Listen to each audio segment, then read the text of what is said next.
ଦୂର ଏକ ଜଙ୍ଗଲରେ ଗୋଟିଏ ସୁନେଲି ରଙ୍ଗର ଚଢ଼େଇ ରହୁଥିଲା। ପ୍ରତିଦିନ ଖାଦ୍ୟ ଆଣିବା ପାଇଁ ସେ ଜଙ୍ଗଲକୁ ଯାଉଥିଲା, ଆଉ ସନ୍ଧ୍ୟା ହେବା ପୂର୍ବରୁ ତା ବସାକୁ ଫେରି ଆସୁଥିଲା। କିଛି ଦିନ ପରେ ସେ ଗୋଟେ ଅଣ୍ଡା ଦେଲା। ସେ ଅଣ୍ଡାରୁ ଗୋଟେ ସୁନେଲି ରଙ୍ଗର ଚଢ଼େଇ ତାର ଗୋଟେ ସୁନ୍ଦର ଛୁଆଟେ ଜନ୍ମ କଲା। ଚଢ଼େଇର ଛୁଆ ବହୁତ ଛୋଟ ହୋଇଥିବାରୁ ସେ ଦୂରକୁ ଖାଦ୍ୟ ଆଣିବା ପାଇଁ ନ ଯାଇ ପାଖରୁ ଖାଦ୍ୟ ଆଣି ଶୀଘ୍ର ପଳେଇ ଆସୁଥିଲା। କାରଣ ଗୋଟେ ଦୁଷ୍ଟ କାଉ ତା ଘର ଚାରିପଟେ ସବୁବେଳେ ବୁଲୁଥିଲା, କାଳେ ତା ଛୁଆକୁ ନେଇଯିବ, ସେଥିପାଇଁ ସେ ସାଙ୍ଗେ ସାଙ୍ଗେ ପଳେଇ ଆସୁଥିଲା। ଏମିତି ସୁନେଲି ରଙ୍ଗର ଚଢ଼େଇ ଆଉ ତା ଛୁଆ ବହୁତ ହସ ଖୁସିରେ ରହୁଥିଲେ। ଏସବୁ ଦୁଷ୍ଟ କାଉ ଦୂରରେ ରହି ସବୁ ଦେଖୁଥିଲା।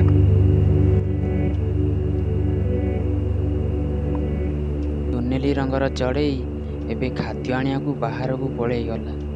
ଯାଉଛି ସେହି ସମୟରେ ତା ଛୁଆକୁ ଆଣି ଚିଲ ଭାଇକୁ ବିକି ବହୁତ ସାରା ପଇସା ଆଣିବି। ହା ହା ହା ହା।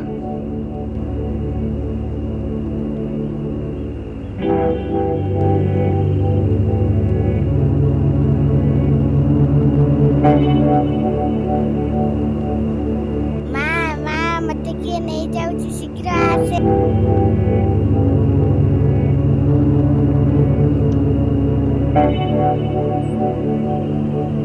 ହେ ଭଗବାନ, ମୋ ଛୁଆକୁ କିଏ ନେଇଗଲା, ଏବେ କୋଉଠି ଖୋଜିବି ଏଇନା। ତାପରେ ଗୋଟେ ନାଲି ପିମ୍ପୁଡ଼ି ସେଇ ଗଛ ମୂଳେ ରହୁଥିଲା। ତାପରେ ସେ ନାଲି ପିମ୍ପୁଡ଼ିକୁ ପଚାରିଲା, ଏ ନାଲି ପିମ୍ପୁଡ଼ି, ତୁ ଦେଖିଛୁ କି ମୋ ଛୁଆକୁ କିଏ ନେଇଯାଇଛି, ସେ କୋଉଠି ଅଛି? ତାପରେ ନାଲି ପିମ୍ପୁଡ଼ି ସବୁ କଥା ଶୁଣି ତା ଛୁଆକୁ ଖୋଜିବାକୁ ବାହାରିଗଲା। ଏ ନାଲି ପିମ୍ପୁଡ଼ି, ସେ ଦୁଷ୍ଟ କାଉ ମୋ ଛୁଆକୁ ଦଉନି, ଚାଲ ମତେ ଟିକେ ସାହାଯ୍ୟ କରିବୁ।